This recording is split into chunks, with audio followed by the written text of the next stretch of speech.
This is live coverage on C-SPAN of the opening of the 119th Congress. If you're watching along with us, you can see there that Representative Johnson does not have the votes to be Speaker yet on this first round of votes. The tally, 216 for Johnson, 215 for Jeffries, 3 for others. That adds up to 434. Matthew Green is a professor of politics at Catholic University. He is with us, and I'd love to show those 4 pages of math that you have been doing throughout this vote count. What happened? Well, we knew that there were some Republicans who were unhappy with Johnson and talked about, if not voting against him, voting present or not voting. We knew Tom Massie of Kentucky definitely was not going to vote for Johnson. But we had more certainly than I had anticipated. And although many of them ultimately in the second round, when their names were called, decided to vote for Johnson, there were 3 Republicans who voted for other named candidates. And so as a result, Johnson did not have the 218 that he needed to get elected this round of Speaker voting. Joining us from Capitol Hill is Michael Schnell of the Hill publication. Ms. Schnell, what's going on up there? Yeah, it's we're still all digesting the vote tally here, but as the clerk officiates the votes and goes through the roll to make sure they have it right, it appears that Mike Johnson has fallen short of winning the Speaker's gavel on this first ballot. As was mentioned, 3 lawmakers voted for somebody other than Johnson on the floor, 3 Republicans. Ralph Norman voted for Jim Jordan, Keith Self for Byron Donalds, and Thomas Massie for Tom Emmer. And because of that outcome, that leaves Johnson with just support from just 216 Republicans. All 215 Democrats supported Hakeem Jeffries. And that 216 number is problematic for Mike Johnson because it's short of the 218 that he needed to clinch the gavel. So this is not official yet. The clerk is going through it, but according to my tally, it looks like Johnson is going to fall short of the gavel on this first ballot. And that's the same tally we have here on the set. Matthew Green, Catholic University politics professor, is with us as well. Could Ralph Norman change his vote from Jim Jordan, and could Guatemala is not just a place to see. From Donald? I mean, theoretically, they can all change their vote. The 3 of them can change their vote if they want to. It's possible that the lawmakers who voted for Johnson could change their vote on the second ballot. Anything is possible here, but it's definitely going to require a whole host of conversations, perhaps some negotiations, to get Johnson the amount of support that he needs to clinch the gavel. When do you expect that, if it takes place, a second round of voting? Yeah, it's all a very tenuous situation right now, moving target, moving playing field. The first order of business will be the clerk officiating the results, and then we'll go from there to see if Mike Johnson decides to huddle with his conference, huddle with those lawmakers, or get back into another round of voting. Michael Schnell, have you been able to be on the floor at all? I was just in the House chamber, just ran down. I was up there for the vote, yes. Have you had a chance to talk to some of the dissenting Republicans?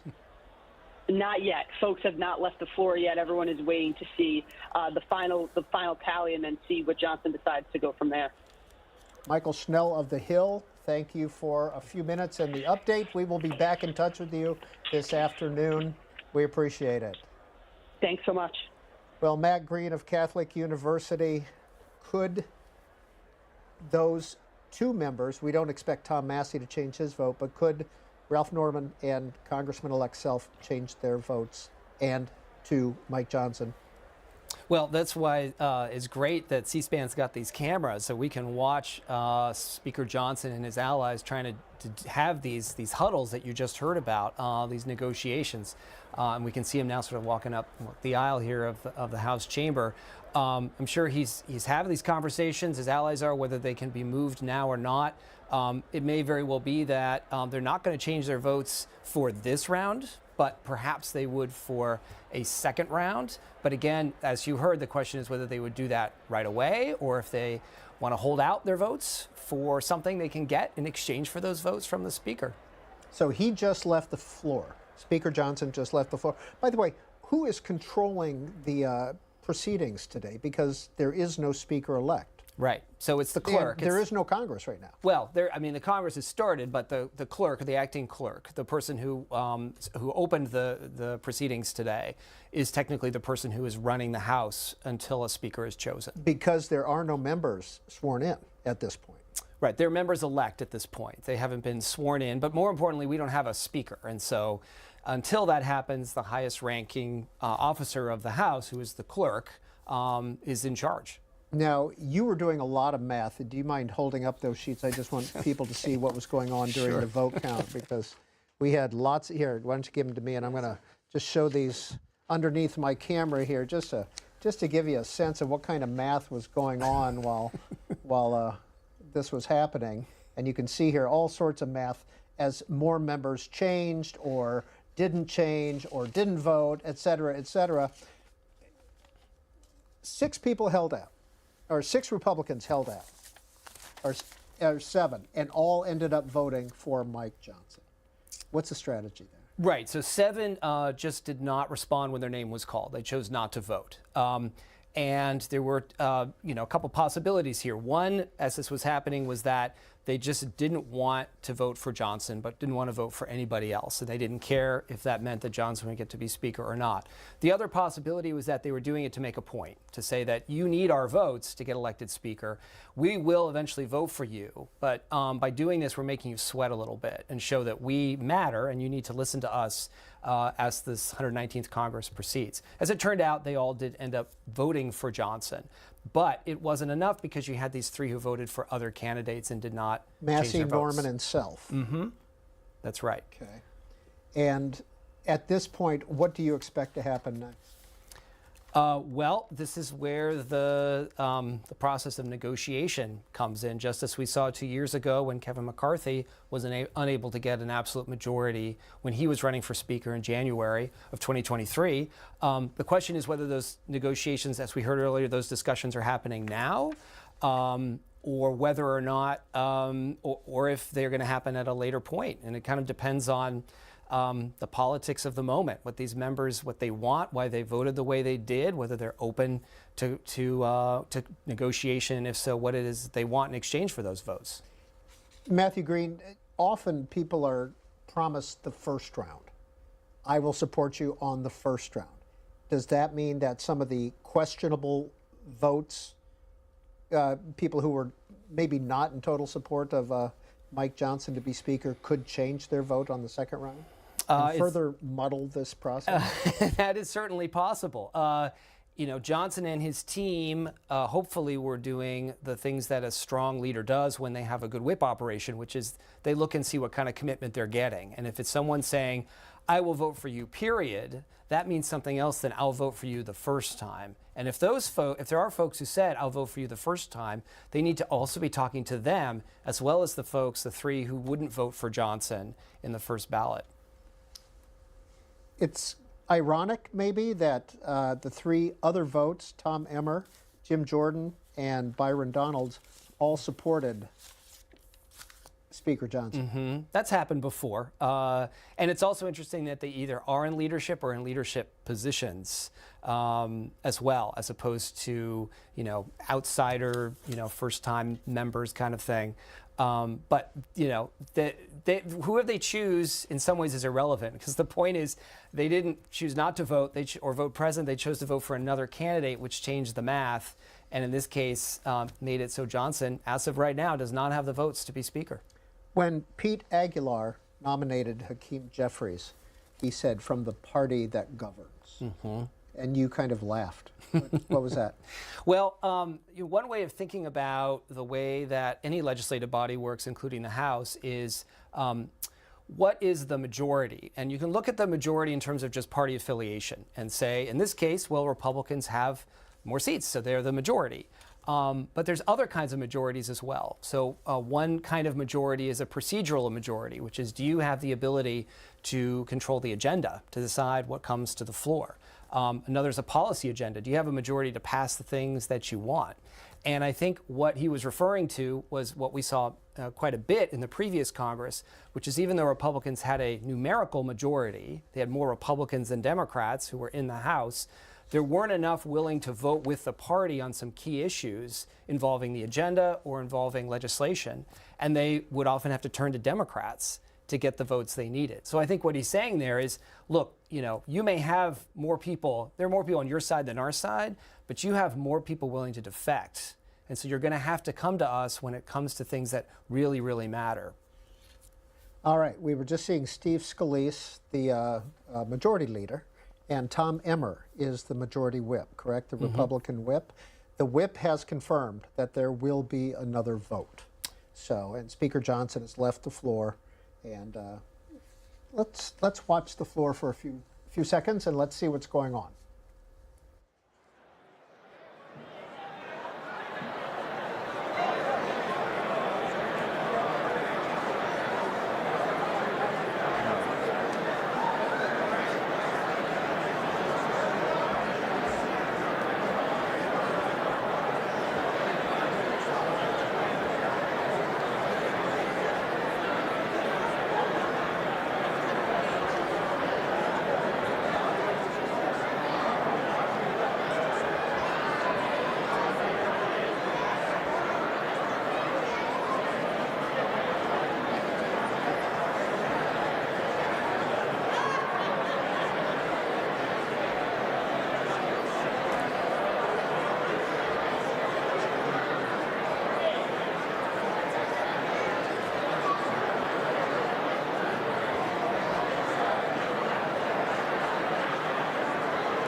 We are back live at the House of Representatives, first day of the 119th, the election of the Speaker. Round one voting is nearly complete, or we're waiting for it to be gavelled out.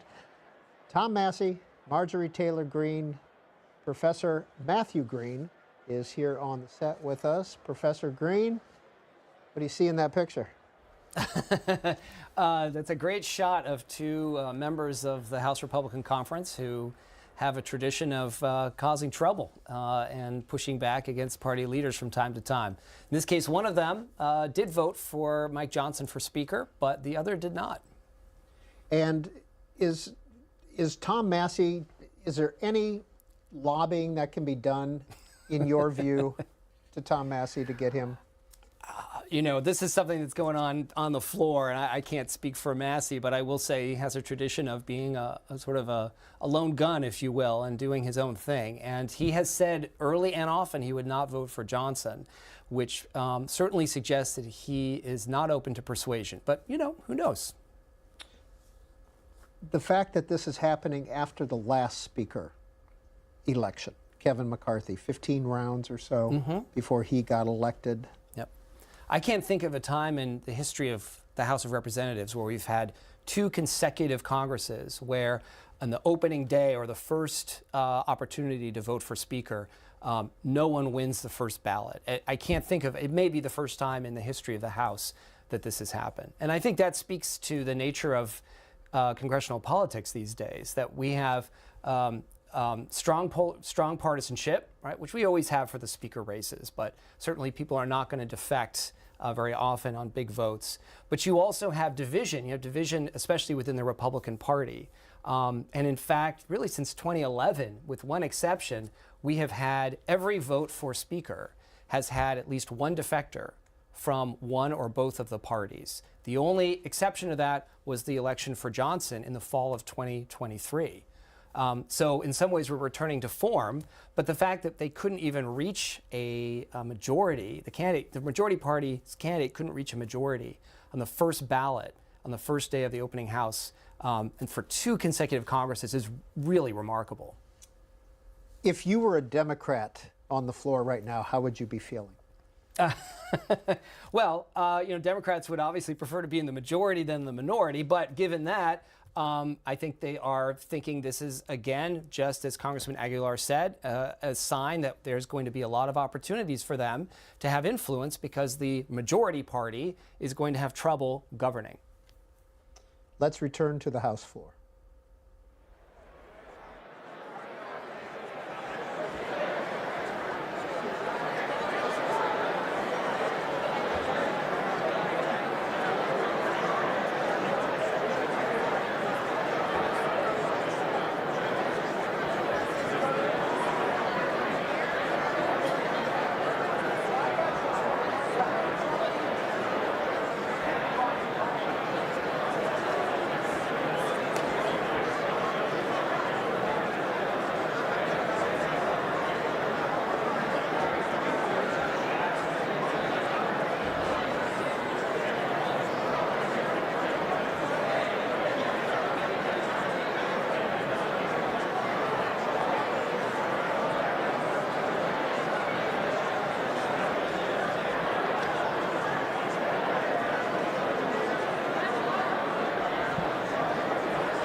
And you're watching live coverage of the opening day of the 119th Congress live on C-SPAN. And for the second Congress in a row, no speaker has been elected, at least on the first round. We're joined all afternoon by Matthew Green, who is a professor of politics at Catholic University, the author of the book, The Speaker of the House. Professor Green, 3 members did not vote for Speaker Johnson. He has 216 votes. There are 219 Republicans in the House.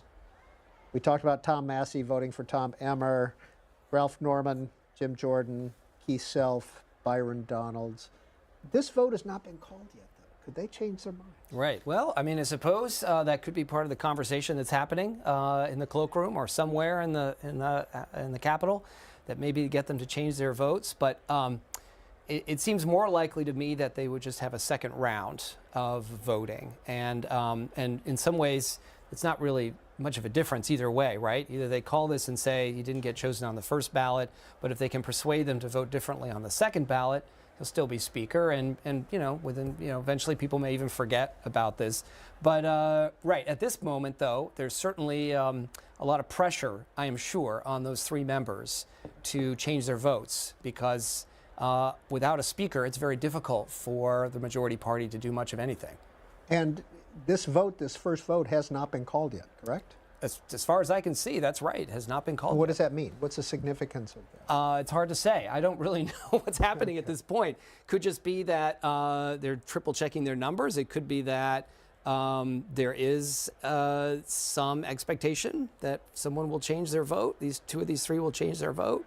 I don't know, to be honest. Well, it was 2 years ago that we went 15 rounds and a couple of days. Now, January 6th is the counting of the accreditation of the electoral votes in Congress. Is there any chance that that could push if there is no speaker elected? Well, they have to do that. They have to do the count on that day. They're required to do so. That's January 6th is the day that it has to happen. Constitutionally to do it then. So on the one hand, that puts that really endangers. That puts a lot of pressure on the speaker elect, hopefully for Johnson to be speaker, because without him as speaker, it gets very difficult to do that. But it's not clear that we would not have a president if Johnson fails to become speaker by then. I honestly think that he will find the votes before then. But even if he doesn't, there are other ways possibly to go through the process of counting the electoral the electoral vote, the electoral ballots. All right. Ballots. Tully McManus of Politico tweets out, reminder, if Republicans need to regroup before starting a new ballot, there is just one option on the table: adjourn the House. Without House rules in place, the chamber cannot recess, subject to the call of the chair. They'd need to adjourn with a certain day and time for reconvening. Do you agree with that procedure? So let me get this straight. This is saying that you can see it right over here on the screen. If Republicans need to regroup before starting a new ballot, there is just one option on the table: adjourn the House. Oh, I see. Well, I'd want to go back to what happened. There are no rules in place. Right. I don't want to go back to what happened in 2023, which was the exact same situation, is that there were no rules in the House because the speaker had not yet been chosen. But regardless of whether you adjourn or go into recess, the point is there would be a break. You can take a break. It's a practical matter. That might be what the Republicans need, is just a break so they can start negotiating and try to get some of those Republicans to vote for Johnson. All right. That's an update from the House floor. I want to remind you that if this drama is not enough for you and you want to watch the Senate being sworn in, that procedure is going on C-SPAN 2 in the Senate. There are 12 new senators who will be in the Senate, and a new majority leader, John Thune. But we're sticking with the House here on C-SPAN. We'll be back shortly.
Live coverage of the opening of the 119th Congress. You saw Representative Johnson there, the Speaker nominee for the Republicans, talking with two members who voted for other people. Ralph Norman, South Carolina, Keith Self, Texas. They both voted for other members.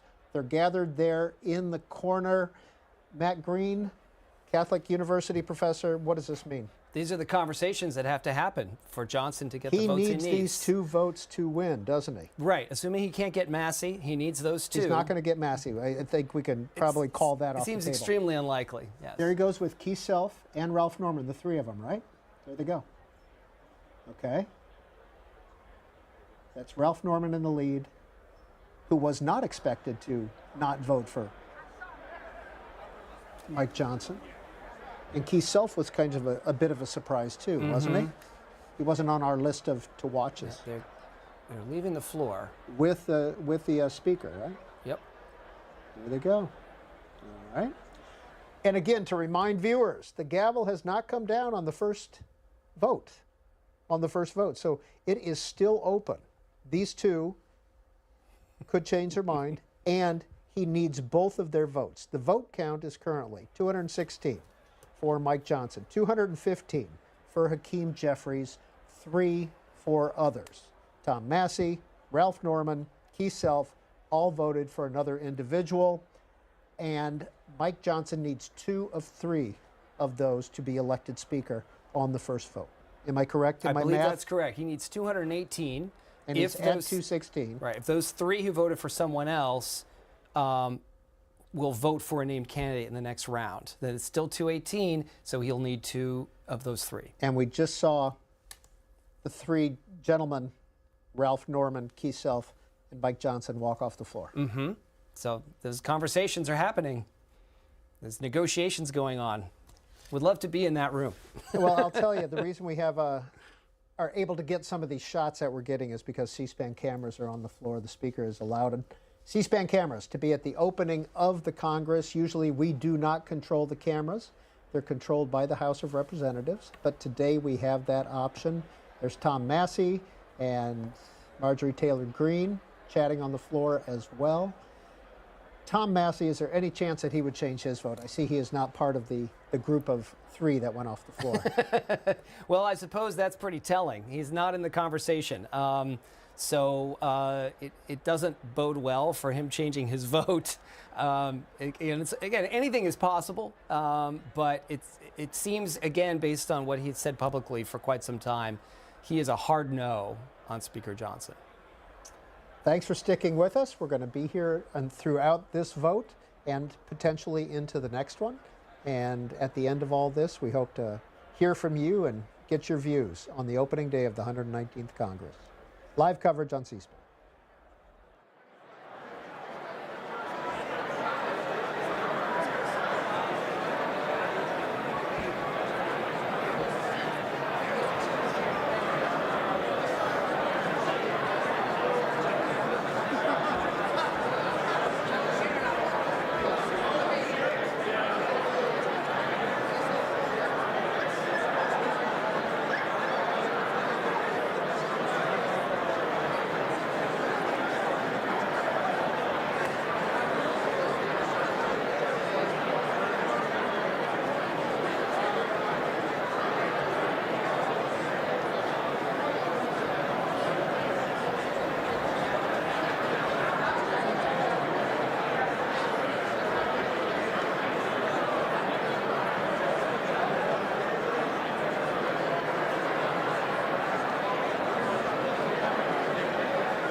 right, you're watching live coverage of the opening day of the 119th Congress. Still on the first vote for Speaker. You can see the results there on the screen, or you could have. It was 216 for Mike Johnson, 215 for Representative Jeffries. 3 Republicans voted for somebody else. And as we await either for the gavel to come down and the second vote to start, or some members to change their minds, we want to take some phone calls and hear your voices on what you've seen so far the opening day. 202 is the area code for all of our numbers. 748-8000 for Democrats, 748-8001 for Republicans, 748-8002 for Independents. We'll begin taking those calls in just a minute. We also have on the set with us Matthew Green. He's a politics professor at Catholic University, the author of the book, The Speaker of the House. You've written a couple of other books as well, haven't you? Mm-hmm. Yeah, so I wrote a book, Underdog Politics, about the minority party, and also a book about the House Freedom Caucus as well. And what did you say in that book? What was your conclusion?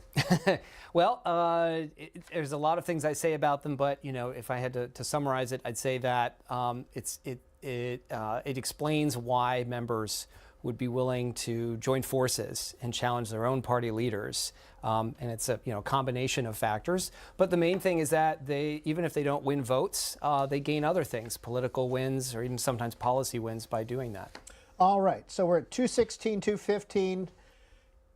As the math is now, Mike Johnson needs 218 to be elected. Tom Massie voted for Tom Emmer. Ralph Norman voted for Jim Jordan. Keith Self voted for Byron Donalds. We just saw Mike Johnson and Ralph Norman and Keith Self walk off the floor of the House just a few minutes ago. We've been playing with the math here. All right, what's the latest scenario that you came up with? So remember that to be Speaker, you need more votes than anyone else, which is what Johnson has. But you also need an absolute majority of all the votes cast for a named individual. So at this point, because everyone's voted for a named individual, Johnson needs 218 votes. But if those 3 Republicans, one of them decides, yes, I'll vote for Johnson, but the other 2 just can't bring themselves to do it, but one of those other 2 instead doesn't vote or votes present, then the denominator changes and Johnson needs 217 votes, not 218. And so in that one case, votes for Johnson. Mike one Johnson. More votes for Johnson, so One he goes votes to present. 217. One votes present, and the other, probably Tom Massie, votes for a third candidate. Because that third person didn't vote or voted present, now Johnson, by my math, needs 217, not 218, and he would be elected Speaker. And we've been following, the camera's been following Ralph Norman, Republican of South Carolina, around. He's the gentleman bent over having a conversation. So he is back on the floor. And there's Keith Self, the other of the 3, one of the 3 who voted for somebody else. Keith Self voted for his colleague, Byron Donalds, to be Speaker. So there's Ralph and Mike Johnson. Heading to the floor, heading to the well. Okay, there's Mike Johnson. Let's see. Let's just go ahead and watch.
we see Ralph Norman, Keith Self, who did not vote for Mike Johnson, 2 Republicans down in the well talking to the clerk. I'm not sure who was standing behind him, but Mike Johnson was down there with him just a minute ago. Mike Johnson was talking with Hakeem Jeffries. So let's see what happens. This is the case, according to Matthew Green, Catholic University politics professor, where one could vote present, one could vote for Mike Johnson, and it would be over. Correct, Professor Green? That's the math I've done. That's according to my math. We'll see. And there's Mike Johnson there on the floor. So a little bit of politicking is going on here.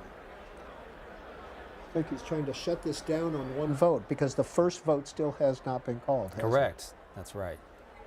So perhaps they are there trying to change their vote.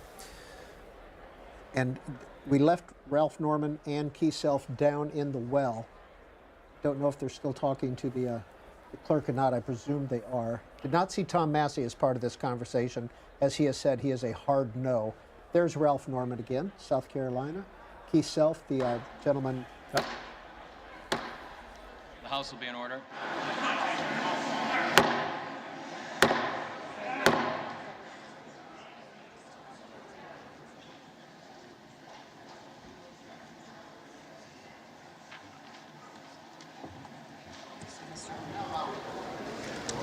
Mr. Norman is recorded as Jordan.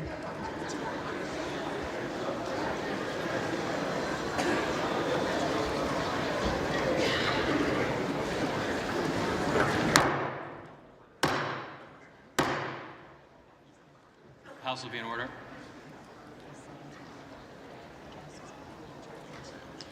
Mr. Norman, Johnson.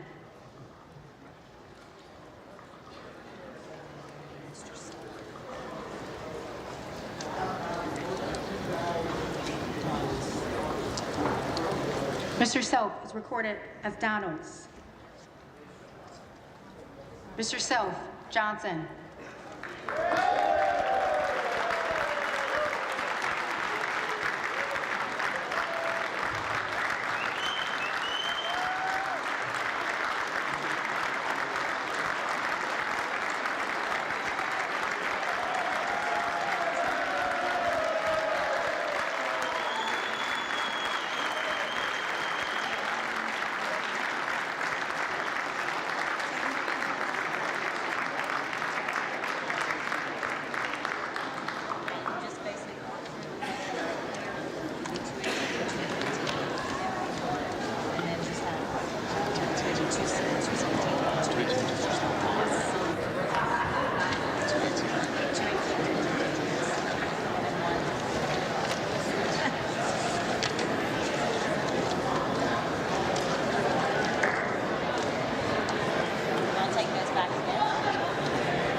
Well, it looks like Mike Johnson has the votes to be Speaker, with Ralph Norman and Keith Self changing their votes from their first vote to Mike Johnson. The total is now 218 to 215. 218 was needed for a majority of 434 members present and voting. Representative Tim Burchett is joining us by phone. He is a Republican from Tennessee. Congressman Burchett, what just happened on the floor of the House of Representatives? Well, you had 2 members. One had voted for Jim Jordan. I think the other one voted for Byron Donalds, and they just flipped their vote. There was a question of whether the vote had been called or not, and so I guess they decided. The parliamentarian said they had not called the votes, but now Speaker Johnson is Speaker Johnson once again. On the first vote, we saw Mike Johnson, Keith Self, and Ralph Norman walk off the floor together in a trio. What was that conversation about? Do you know, Mr. Burchett? I would say it was where they wanted to be philosophically, and what they needed to get that vote. Now, you were on the list of questionables for Mike Johnson. I hate to characterize you, okay. but No. is that a fair characterization? That's a very fair characterization. I And prayed you, about it, and I figured out what I needed to do. why did you support Mike Johnson on the first ballot? Because he's never lied to me, and I know where he's at philosophically. We just need to support him more in the conservative causes. And I And- think he's going to be a great speaker. Tim Burchett, Republican of Tennessee, we appreciate your spending a minute with us. The House is Thank you, back brother. in session. Of which the Honorable Mike Johnson of the state of Louisiana has received 218.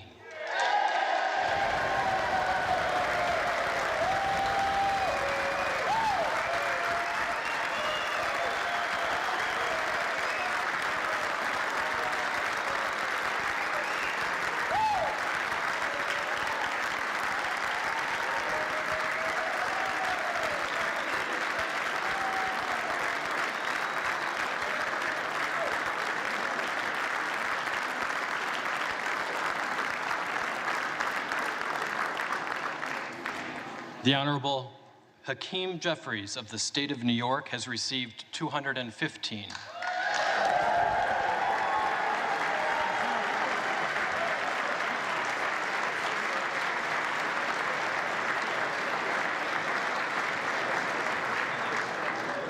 And the Honorable Tom Emmer of the state of Minnesota has received 1.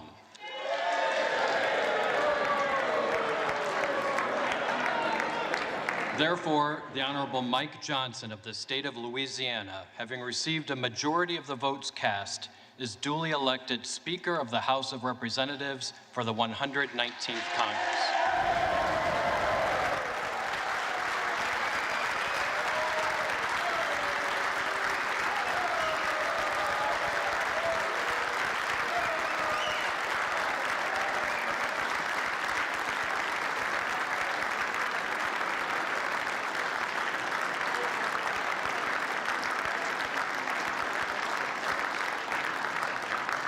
The clerk appoints the following committee to escort the Speaker-elect to the chair.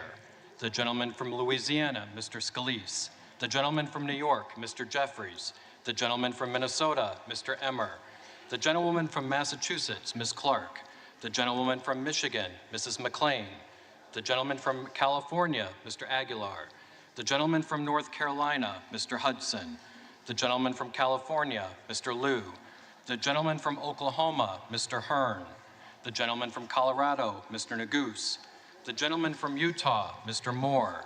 The gentlewoman from Washington, Ms. Delbene. The gentlewoman from Indiana, Mrs. Houchin. The gentleman from New York, Mr. Morelli. The gentleman from Pennsylvania, Mr. Reschenthaler. The gentlewoman from Michigan, Mrs. Dingell. And the members of the Louisiana delegation, Mr. Higgins, Ms. Letlow, Mr. Carter, and Mr. Fields. The committee will retire from the chamber to escort the Speaker-elect to the chair.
And you're watching live coverage of the opening day of the 119th Congress. It's January 3rd, which is a constitutional date when Congress, the new Congress, has to elect a speaker and go into business. Mike Johnson has been elected Speaker 218 to 215 to 1. He got the majority of 434 members. That is the full Congress right now. The full Congress is actually 435 members, but Matt Gaetz, who did get reelected from his district in Florida, chose not to be sworn in, so he is not in the Congress as of right now. Coming up in just a minute, Mike Johnson will be escorted down to the dais, and he will be introduced by Hakeem Jeffries, the Democratic leader who came in second place when it comes to being Speaker, by only 3 votes. So then we will hear from Mike Johnson after he is sworn in as Speaker of the House by the clerk.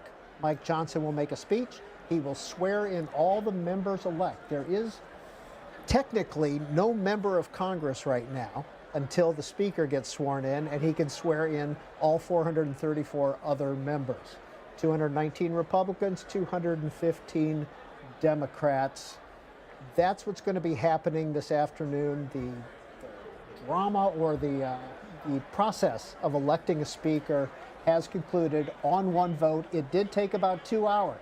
We started this process at about 12:45 Eastern Time, and it was 2:36 when they finally declared Mike Johnson to be the speaker, and that was on one vote.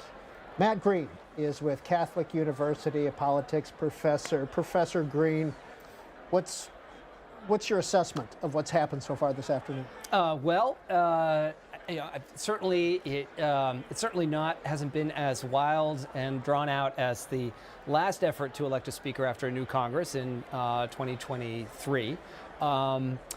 But at the same time, what we're seeing is a consequence of a very, very narrow majority that Republicans have, and the difficulty that both parties, but especially House Republicans, have had in keeping unified. When you have a very tiny majority on a vote where you're not going to get any votes from the other party, you've got to have everybody voting together. And it only in this case takes a handful to say no, to prevent or at least delay the selection of a speaker from the majority party. And if you are just joining us, the vote had stood at 216 to 215.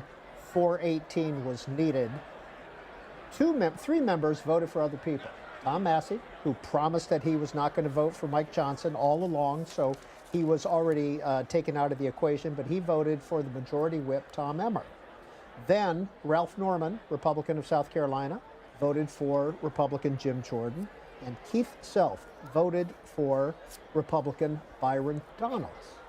Well, then we saw, because we have the C-SPAN cameras in there today, which is lovely, we got to see Speaker Johnson, Keith Self, and Ralph Norman huddle and then walk off the floor.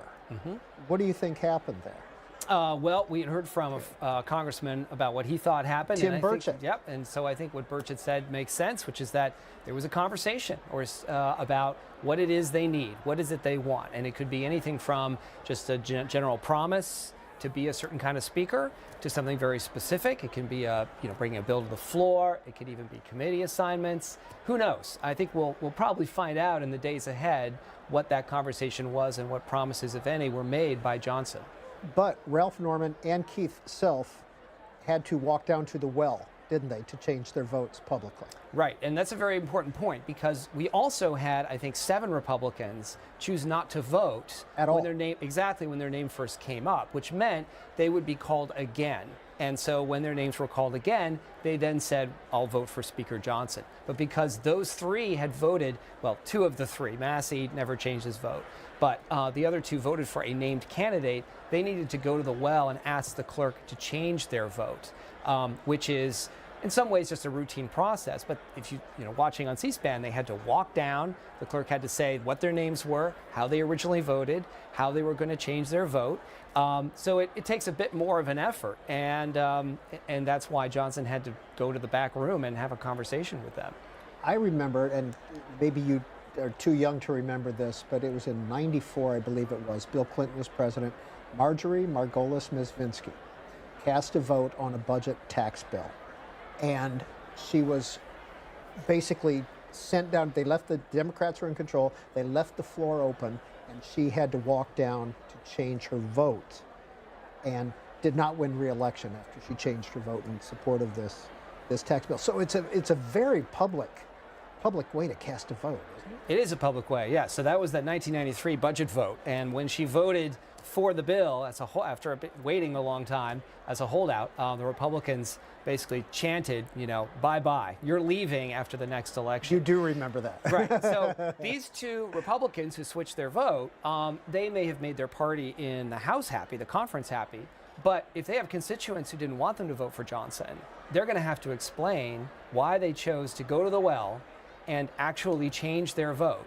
And so that's why, I think you generally don't want to do that if you can avoid it, because it does put a great deal of attention, a spotlight on why you chose to change your vote. And both Keith Self and Ralph Norman, as well as Tom Massey, at least historically, are from very, very safe districts.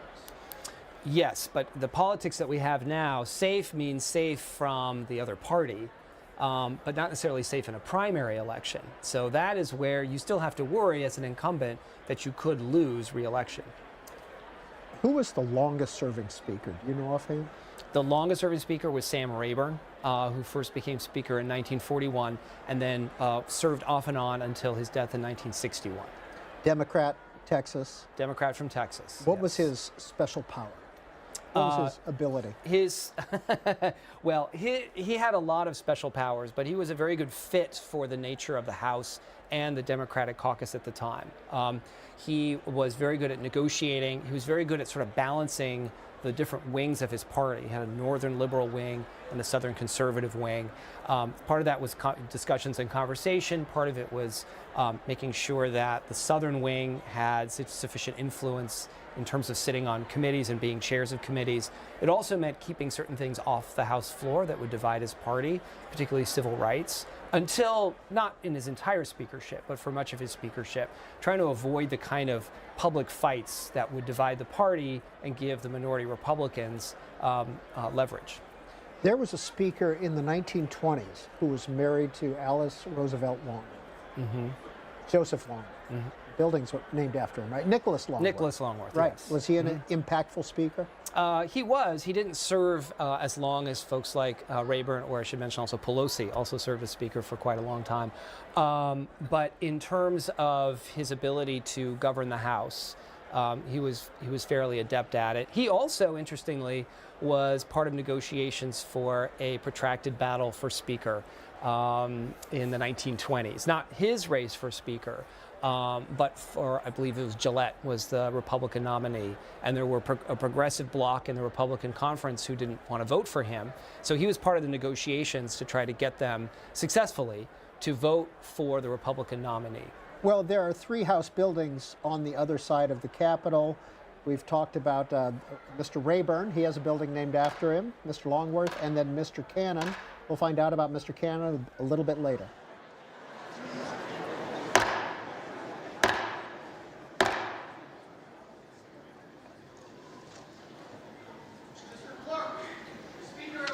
Johnson from the state of Louisiana.